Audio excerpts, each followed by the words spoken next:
Inimesed on loodud elama värskes õhus. Me veedame üle 90% oma elust siseruumides. Koolis, kodus, kontoris, kodukontoris, kodukoolis.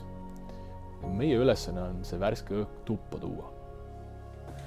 Kasutaja jaoks täpselt nii lihtne see ongi. Meie võtame kogu keerulise osa enda kanda. Kõige tähtsam on see, et meil oleks mugav. Muidu võiksime ju tõesti kõik õues elada. Meil on vaja talvel hoida soojust toas ja vältida, et õhk läheks liiga kuivaks. Suvel jällegi peame kuumuse ja liigniiskuse majast eemal hoidma.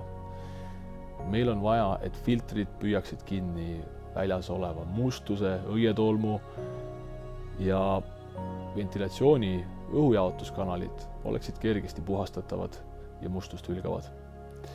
Zehnder Comfort Systems on komplektne ventilatsioonisüsteem, mis sisaldab endas kõike, mida ühe hoone ventileerimiseks vaja on. Ventilatsioonimasin, õhujaotuskanalid, sobivad mürasummutid ja kõik muud sinna juurde kuuluvad elemendid. Eelkõige see lihtsus, mis selle süsteemiga kaasas käib, et kõik komponendid on väga hästi omavahel ühendatud ja kiire paigaldus. Ei ole vahet, kas paned seina, põrandale või lakke, sest igale poole teda väga hea paigaldada ja väga hästi sobib ta just keerukatesse, just renoveeritavatesse, kuid samamoodi ka uutesse majadesse. Ja süsteemi eeliseks on just see, et miks saab teda kasutada olemasolevates majadesse, sest neid süsteeme on väga hea omavahel siduda ja selle süsteemi paigaldus on väga hea, lihtne, kiire ja just keerukates kohtades, kus ligipääs ei ole võib-olla nii hea, siis seal on ka seda väga hea kasutada.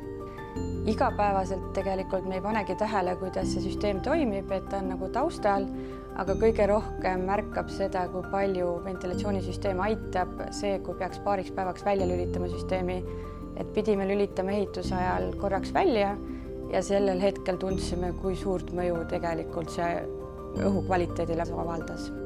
Meie valisime Zehderi ventilatsioonisüsteemi peamiselt just seetõttu, et selle plastiktorude, mis on ka painduvad paigaldamine, on väga lihtne. Kuna me enamus majaehitustöid tegime ise, siis paigaldasime ka torud ise ja see ei olnud üldse keeruline. Ja teiseks mängis rolli ka see, et Zehderil on valikus ka lamedad torud, mis tõttu saime ka poole ehituse pealt alles otsustada, et tegelikult soovime ikkagi tsentraalset ventilatsiooni.